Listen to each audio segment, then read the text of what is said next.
আলিফ লাম আছে, এর আগে বা আছে। যারা আরবি গ্রামার বোঝার শব্দ ভাঙতে পারে, আপনি জিজ্ঞাসা করেন এই শব্দটার সাথে আমরা সেই জন্ম থেকে পরিচিত। এই শব্দটা উরফুন থেকে এসেছে। আরাফা ইয়ারিফু উরফুন, এর বাংলা অর্থ হচ্ছে পরিচিত হওয়া। ভালো কাজের দিকে তারা আহ্বান করবে, নির্দেশ দেবে, অর্ডার দেবে, এই ভালো কাজ আপনি জানবেন কি করে? এটা জেনেছি আমরা সেই জন্মগত ভাবে। আমাদের আদি পিতা যিনি আসল পিতা কে বলেন? বলেন। হযরত আদমকে আল্লাহ একটা ক্লাস নিয়েছিলেন, কি? আল্লামা আদামাল আসমা কুল্লাহা সুম্মা আরাদাহুম আলাল মালাইকা। আল্লাহ পাক বলেন আমি আদমকে যত আসমা আছে সব শিখিয়েছি। আসমা মানে আমরা অধিকাংশ মানুষ এখানে আমার মনে হয় যারা আছে চিন্তাশীল যারা না, তারা বলবে এসএম এর বহু বচন আসমা। আসমা মানে নাম। আপনার কি একবারও চিন্তা আসে না যে এসএম মানে নাম, এর বহু বচন আসমা, নাম সমূহ? এই কথা বলে যদি আপনি মনে করেন যে নাম মানে আলু পটল বাঁশ, এগুলো নাম না? আলু পটল ঝিঙ্গা পেঁপে বাঁশ, এগুলো নাম না? এক কথা বলেন না কেন? এই ক্লাসটা নিয়েছিলেন কে? সরাসরি আল্লাহ নিজে শিক্ষক, ছাত্রকে যেমন তেমন ছাত্র নবী, সাধারণ মানুষ ছাত্র না, শিক্ষক আল্লাহ নিজে, ছাত্র নবী আদম। ভালো করে শুনেন, ক্লাসরুম তো এ রাজবাড়ি না, ক্লাসরুম কোথায়? জান্নাতে। জান্নাতে। কত বড় গুরুত্বপূর্ণ একটা ক্লাস, যে দুনিয়ার কোন জেলায় ক্লাস হচ্ছে না, ক্লাস হচ্ছে পুরা রাখে জান্নাতে। এত বড় ক্লাসরুম, এত দামি ক্লাসরুম দুনিয়ায় কোন ভার্সিটিতে পাবেন? আপনি দেখবেন যে বিশ্ববিদ্যালয় যত উন্নত, তার ক্লাসরুম গবেষণাগার তত উন্নত। আমি বাইরের দেশগুলোতে যখনই গেছি, আমি আগে বিশ্ববিদ্যালয়ে যাই। যে বিশ্ববিদ্যালয়ে গিয়েছি, যে মালয়েশিয়া, সিঙ্গাপুর, থাইল্যান্ড, এমনকি সৌদি আরবে, বাহরাইনে, আমি আগে যে ভার্সিটি দেখি যে এদের মান কি, 1000 বিশ্ববিদ্যালয়ের তালিকার ভেতরে বাংলাদেশের একটা বিশ্ববিদ্যালয় নেই। আপনি বলেন 1000-এর ভেতরে বাংলাদেশের একটা ভার্সিটিও নেই। কি তাদের লেখাপড়ার ওজন আর তাদের গবেষণার স্তর কোন জায়গায়? তারা গবেষণা করে অ্যাটম বোম বানায়, আর আমরা গবেষণা করে ঝগড়া বাঁধাই। এই যে পানি খাওয়া লাগবে একটা গ্লাসে, কোনদিন চিন্তা ভাবনা করে একটা গ্লাস বানাতে পেরেছে? আপনি কি বানান? আপনি জিকির বানান, তো জিকির কোরআন হাদিসে নেই। জিকির আপনি বানিয়েছেন। আপনি গবেষণা করে একটা সই বানান, এই সই দিয়ে কাপড় চোপড় সেলাই করে একটু লজ্জাস্থান ঢাকা যাবে। এক কথা বলেন না কেন? কি বানিয়েছেন আপনি বলেন? বাইরের দেশগুলোতে গেলে আমার এই প্রশ্ন করে যে আপনি কি বানিয়েছেন আপনার দেশে, বলেন সেটা। আমি বলি যে আমার দেশে আনা বানিয়েছে শুধু হাঁটুটু, একজনের পা চেপে ধরা, ওপরে উঠতে যায় পা চেপে ধরা। আর বানিয়েছি চোরের খনি। মালয়েশিয়া আন্তর্জাতিক বিশ্ববিদ্যালয়ে ঘুরছিলাম ভেতর দিয়ে, হঠাৎ দেখে একটা মোবাইল পড়ে আছে, ওখানে 120টা দেশের ছেলে মেয়েরা আছে। থাইল্যান্ডের একটা ছেলে ইংরেজিতে আমারে বলছে, ওস্তাদ বলে ডাকে, যে ওস্তাদ এই যে মোবাইলটা পড়ে আছে, এখানে যদি বাংলাদেশের আর ভারতের কোন ছেলে মেয়ে না যায় তো কিয়ামত পর্যন্ত এই মোবাইল এখানে পড়ে থাকবে, কিন্তু ভারতের আর বাংলাদেশের যদি কেউ এর পাশ দিয়ে যায় গায়েব হয়ে যাবে। আপনি কি বানাচ্ছেন? আপনি চোর বানাচ্ছেন। 2004 সালের পর থেকে মালয়েশিয়া দাঁড়িয়ে গেছে, সিঙ্গাপুর দাঁড়িয়ে গেছে, আর 54 বছরে আমরা দাঁড়াতে পারি নাই। কারণ এত চোর থাকলে আপনি দাঁড়াবেন কি করে? বঙ্গবন্ধু বলেছিল আমার কম্বল চুরি হয়ে গেছে। না ভাই, হচ্ছে না। ওদের দেশে শুধু পাহাড়, সাগর আর বালি, মরুভূমি, পাথর, তাছাড়া কিচ্ছু নেই মালয়েশিয়া, অথচ তারা দাঁড়িয়ে গেছে। কি পরিষ্কার পরিচ্ছন্ন সিঙ্গাপুর। এ রাজবাড়ী জেলায় মাথা ও মাথা কয় কিলো হবে ভাই? 60 কিলো হবে না? 60-70 কিলো হবে মাথা ও মাথা। একটা জেলা বাংলাদেশে এরকম জেলা আছে 64টা, তাও রাজবাড়ী মনে হয় ছোট জেলার ভেতর একটা। আর সিঙ্গাপুরে এই মাথা ও মাথা মাত্র 42 কিলোমিটার। বাংলাদেশের একটা জেলার পরিমাণও জায়গা নেই, অথচ বিশ্বে 257টা দেশের ভেতরে সিঙ্গাপুর এখন 10 নম্বরে আছে। কোথা থেকে কোথায় চলে গেছে, অথচ 24 বছর আগে, মাত্র 2004 সালে, 21 বছর আগে, 21 বছর আগে ওই মানুষগুলো মাছ ধরে খেত। জুলা বলে না, জুলা, ওই যে কি মাছ ধরে খায়, কি বলে, জেলি। জেলে ছিল, কারণ চারিদিকে সাগর আর এটা একটা দ্বীপের মতো। এই জেলেরা আজ কোথায় পৌঁছিয়েছে, টাকার মান কত। আর আমার এই চোরের কারণে আমরা এই জন্য মারুফ শব্দের ব্যাখ্যা বলছি ভাই। আদম নবী নিজে ক্লাস করছেন ছাত্র হয়ে, শিক্ষক এই সিরাজ ভাই না, শিক্ষক আব্দুল হাই না, শিক্ষক আমির হামজা না, শিক্ষক কে? আর জায়গাটাও রাজবাড়ি মালিয়াকান্দি না, জায়গা কোথায়? আপনার কি একবারও মনে এসেছে যে এত বড় একটা গুরুত্বপূর্ণ ক্লাসে, যেখানে আল্লাহ শিক্ষক, নবী একজন ছাত্র, জায়গা ক্লাসরুম জান্নাত? মালয়েশিয়া বিশ্ববিদ্যালয়ে, আমেরিকার বিশ্ববিদ্যালয়ে যদি এইরকম উন্নত জায়গায় ক্লাস নেওয়া হয়, তা আল্লাহ জান্নাতে কি ক্লাস নিতে পারেন? আমাদেরকে সারা জীবন বলেছে যে আল্লাহ নাম শিখিয়ে দিয়েছে, আর আমরা বলি হ্যাঁ নাম মানে এই বেগুন, পটল, আলু, ঝাল, পেঁয়াজ, বাঁশ, এই জন্য বাঁশ দেয়। এসব জিনিস শেখানোর দরকার হয় না। ওখানে শিখিয়েছিলেন সমস্ত ন্যায় এবং অন্যায়ের যত মানদণ্ড আছে, সব মানদণ্ড এক ক্লাসে আল্লাহ শিখিয়েছিলেন। এই জন্য আদম নবীর সন্তান হিসাবে আমরা লেখাপড়া যদি কেউ নাও করি, তাও কোনটা ন্যায় কোনটা অন্যায় এটা আমরা অটোমেটিক জানি, কারণ এই ক্লাস করেছি আমরা আদম নবীর সাথে জান্নাতে। আদম নবীর সাথে জান্নাতে মানে ওয়াইজ আখাযা রাব্বুকা মিন বানি আদামা মিন যুহুরিহিম যুররিয়াতাহুম। স্মরণ করো ওই সময়ের কথা যখন আদম নবীর পৃষ্ঠদেশ থেকে তার সন্তানদেরকে আল্লাহ বের করেছিলেন। যে সন্তানদের ভেতরে আমরা নেই, আরো জোরে বলেন। বাবা হিসাবে উনি ক্লাস করেছিলেন, সন্তান আমরা সবাই তার পিঠের ভেতরে ছিলাম। এই যে যুহুরিহিম, তার পিঠের ভেতরে আমরা ছিলাম। এই জন্য ওই ক্লাসে যত ভালো ভালো কাজ, যত মন্দ কাজ, সবাই এক ক্লাসে আল্লাহ আমাদেরকে শিখিয়ে দিয়েছেন।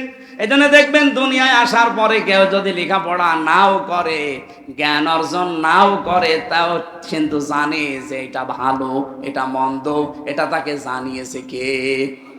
ও কোন দিন জেনেছে? ওই ক্লাসে। কোন দিন বলেন বলেন? ওই জান্নাতের ওই ক্লাসে আপনারা জেনে এসেছি। আল্লাহ সেই কথাটাই বলছেন, ওয়ায়ামুরুনা বিল মারুফ, তারা ভালো কাজে আদেশ দেবে। আর ভালো কাজে কতগুলো ভালো কাজের ভেতরে 1 নাম্বার ভালো কাজটা আমি কিন্তু বলেছি না, বলি নাই? সুতরাং এই ভালো ভালো কাজ আপনাকে একটা একটা করে কোরআন থেকে বের করে আদেশ দেওয়া লাগবে। কোরআনে কারিমে আল্লাহ সূরা হজ ভালো কাজের তালিকা দিচ্ছেন। আল্লাযীনা ইম্মাক্কান্নাহুম ফিল আরদি আকামুস সালাতা ওয়া আতাবুজ যাকাত। আমি যদি ইমানদারকে রাষ্ট্রীয় ক্ষমতা দেই, তারা প্রথমে নামাজের বিল আনবে, 2 নম্বরে যাকাত ভিত্তিক অর্থনীতি কায়েম করবে। এই ভালো কাজগুলো সমাজে জারি নেই, আর আমরা আন্দাজে বগল বাজাচ্ছি যে বিশাল ভালো কাজে আছি। কি কাজে আছেন আপনি?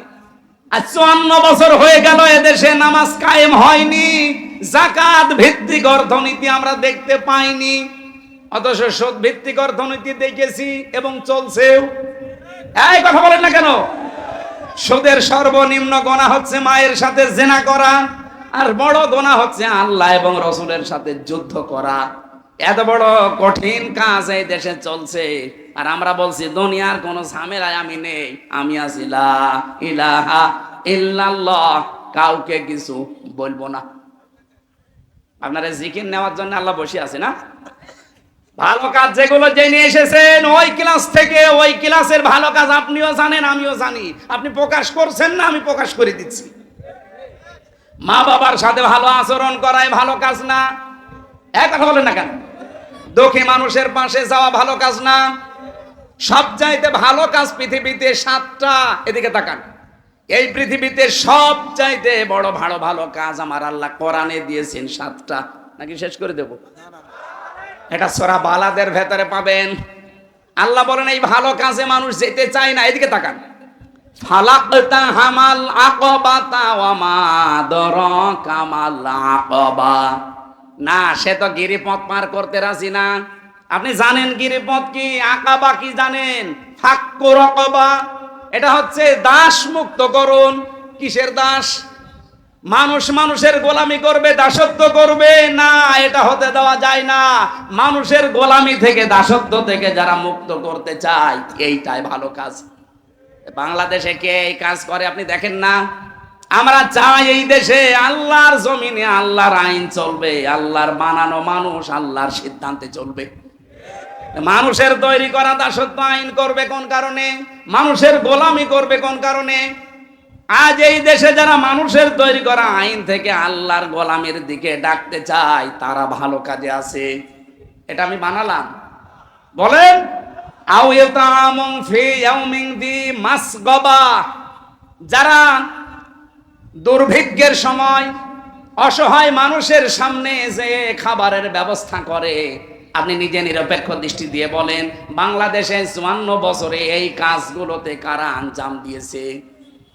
মানুষের যে সমস্ত দুঃখ দুর্দশা, কোন সময় আইলা, সিডর, নার্গিস, কত রকমের বিভিন্ন প্রাকৃতিক দুর্যোগ আসে। এই দুর্যোগের সময় সবার আগে মানবতার সামনে এগিয়ে যায় কারা? আপনি নিজের থেকে বলেন।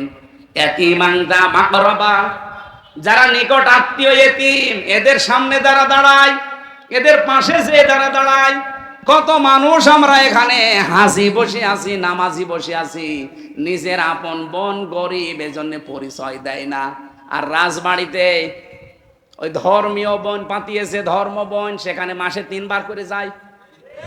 এই কথা বলেন না কেন? আপনি সফল হতে চান, কোরআন থেকে এই থিওরি গুলো নেন। ইয়াতীমানদা মাকরাবা, এতিমের পাশে যারা নিকট আত্মীয়র ভেতরে যারা মিসকিন এতিম, এদের পাশে আপনি দাঁড়াবেন। আও ইতামুকি আও মিসকিনান দা মাতরাবা, যারা অসহায়, ধুলি মলিন, যে সমস্ত মানুষ ক্লান্ত শ্রান্ত, এই মানুষের পাশে আপনি দাঁড়াবেন। এই যে ডিগ্রি চলছে এখন, 45 ডিগ্রি 49 ডিগ্রি চলছে। এই বাংলাদেশে কত টাকাওয়ালা মানুষ আছে, কই আমরা তো দেখি না যে অন্তত 500 ব্যাগ স্যালাইন, 2000 ব্যাগ পানির বোতল, একটু শরবত নিয়ে তাদের সামনে একটু দাঁড়িয়েছে, কই পাই না। কিন্তু সারা বাংলাদেশে আমরা কিছু কিছু মানুষকে এই কাজটা করতে দেখেছি এই গরমে। আমার কুষ্টিয়াতে আমি পেয়েছি, নিজের সংসার চলে না, এরপরও 10টা বোতল পানি, 10 ব্যাগ স্যালাইন, 10টা কোকের বোতল নিয়ে এই রিকশা চালক, অসহায় ধুলি মলিন, মাতরবা মানে ধুলি মলিন, যাদের চেহারা দেখলে আপনার মায়া লাগবে, এরকম মানুষের কাছে মুখে খাবার তুলে দিচ্ছে।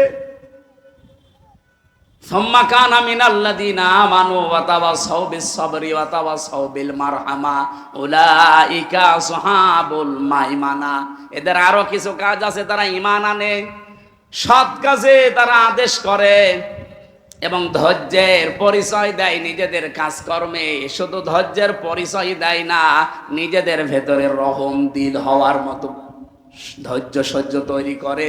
পরস্পরকে একে অন্যকে তারা উপদেশ দেয়, আদেশ দেয়। উলাইকা আসহাবুল মাইমানা, এরাই হচ্ছে ডানপন্থী, সৌভাগ্যশালী, সফলতা লাভকারী। বলেন সুবহানাল্লাহ।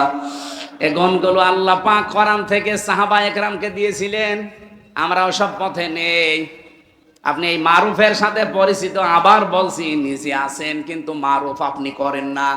যারা মারুফ এই 7টা কাজ করে, ওয়ানহাউনা আনিল মুনকার, আর অন্যায় কাজে যারা বাধা দেয়। অন্যায় কাজে নিষেধ করার কথা না, বাধা দেওয়ার কথা আছে। নিষেধ করার বাধা দেওয়া এক। বলেন বলেন। নাহা শব্দের শাব্দিক অর্থ ব্যারিকেড দেওয়া। এই যে রাজবাড়ির যে নদী স্রোত চলছে, আব্দুল হাই আর আমি যদি যে বলি এই নদী পানি বন্ধ হয়ে যা, হবে? এটা বন্ধ করার জন্য বেড়া দেওয়া লাগবে, বাঁধ দেওয়া লাগবে। কথা বলেন না কেন? ওকে বাঁধার প্রাচীর তৈরি করা লাগবে। আল্লাহ বলেন অন্যায়গুলো দেখলে দল মত দেখা দেখি যাবে না, অন্যায় দেখলে বাঁধার প্রাচীর তৈরি করা লাগবে। আর এইটাই তো আমরা তৈরি করতে চাই।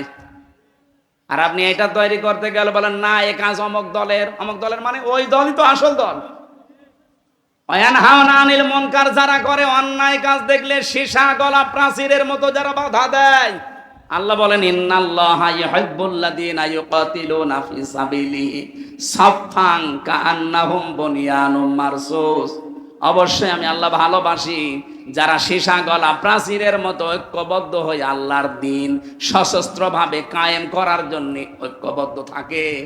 দেখেন না, পাকিস্তান শুধু বুনিয়ানুম মারসুস নাম দিয়ে অপারেশন চালিয়েছে। এই মালায়নের বাচ্চা যারা আছে মদ খাওয়া জাতি, তারা ভয়ে সব পালিয়েছে। ওরা শুধু নামটা কোরআন থেকে নিয়েছিল, বুনিয়ানুম মারসুস, সীসা গলা প্রাচীর। আজ বাংলাদেশে আমার মনে হয় 18 কোটি মানুষ এখন সব ভুলে এই সীসা গলা প্রাচীরের মতো হওয়া লাগবে। এই কথা বলেন না কেন? অন্যায় যেখানে, প্রতিবাদ সেখানে, এমনকি বাধার প্রাচীর তৈরি করা লাগবে। 2-5টা করে দেখেন, কেউ এই দেশে আর অন্যায় করতে সাহস দেখাবে না, কারণ মায়ের আগে ভূত পলায়। উলাইকা হুমুল মুফলিহুন, আল্লাহ বলেন এরাই সফল কাম, এরাই। এগুলো বলার পর আল্লাহ শেষ করে দিতে পারতেন। ওয়ালা তাকুনু কাল্লাযীনা তাফাররাকু, তোমরা তাদের মতো হয়ো না। ইখতালাফু মিন বাদি মা জাআহুমুল বায়্যিনাত, যারা ইখতিলাফ করে, মতবিরোধ করে, দল বিদলে বিভক্ত হয়ে থাকে শুধু আল্লাহর বিধান আসার পরেও। আউলাইকা লাহুম আযাবুন আযীম, তাদের জন্য যন্ত্রণাদায়ক শাস্তি আল্লাহ রেডি করে রেখেছে। বলেন নাউযুবিল্লাহ। এজন্য আমাদের সময় এখন এসে গেছে ভাই, বেহেতো বেশি দিন থাকার জায়গা না। 2 দিন পরে হোক, 2 দিন আগে হোক, আপনাকে যাওয়াই লাগবে। হাতে পায়ে ধরে বলছি, কিয়ামতের দিন আপনি আমাকে দায়ী করতে পারবেন না। আমি মারুফ এবং মুনকারের ব্যাখ্যা যেগুলো জেনেছি তাফসির থেকে, ওইগুলোই বলেছি উদাহরণ দিয়ে দিয়ে। এখন আপনার বিবেকের উপরে ছেড়ে দিলাম। এই দলটা বাংলাদেশে আছে, মাস্ট বি আছে, যারা কল্যাণের দিকে মানুষকে ডাকে। কল্যাণ মানে আল্লাহর দিন কায়েম করা, এটাই আসল কল্যাণ। এবং যারা ভালো ভালো কাজে মানুষদেরকে আদেশ দেয়, আর যারা অন্যায় কাজ দেখলে প্রতিবাদ করে, নিষেধ করে। আমি আবার বলছি ভাই, ভালো কাজে আদেশ দেওয়ার জন্য চেয়ার লাগবে, ক্ষমতা লাগবে, তাছাড়া জীবনও পারবেন না। হ্যাঁ পারবেন অনুরোধ করতে, আল্লাহর কোনো আদেশ কি অনুরোধ? বলেন বলেন। আশা করছি আপনি বুঝতে পেরেছেন। এখন আর দল বিদলে বিভক্ত না হয়ে, সময় যখন একটা আল্লাহ তৈরি করে দিয়েছে, এবার যদি হাতছাড়া করে ফেলেন 100 বছরের সময় আল্লাহ আর দেবে না। মা বোন যারা এসেছেন, আপনাদেরকে খাদিজাতুল কুবরার জীবনী অনুসরণ করার আহ্বান জানাচ্ছি। যেহেতু রাত অনেক বেশি হয়ে গেছে, আমি আজকে আর বলছি না। এরপরে একটা মাহফিল আছে পাংশায়, আর 3 দিন পরে 20 তারিখে রাত 9টা থেকে 11টা পর্যন্ত ওখানে আমি কোরবানির গুরুত্বপূর্ণ বিষয়গুলো তুলে ধরবো। আমার লিখিত জেলখানায় বই ছিল, এই বইটা নারীদের জন্য, পুরুষদের জন্য, যদি পারেন নিয়েছে না। 26শে সেপ্টেম্বর একটা মাহফিল আছে বালিয়াকান্দি। কথা বলবো ইনশাআল্লাহ আগামীতে। এই আয়াতগুলো মেনে চলার তৌফিক কামনা করে শেষ করলাম। আমিন, আল্লাহুম্মা আমিন। লা ইলাহা ইল্লা আনতা সুবহানাকা ইন্নী কুনতু মিনাজ জালিমিন। রব্বিরহামহুমা কামা রাব্বায়ানি সাগীরা। আল্লাহ তাআলা তেতুলিয়া বাজারের দিকে তাকা।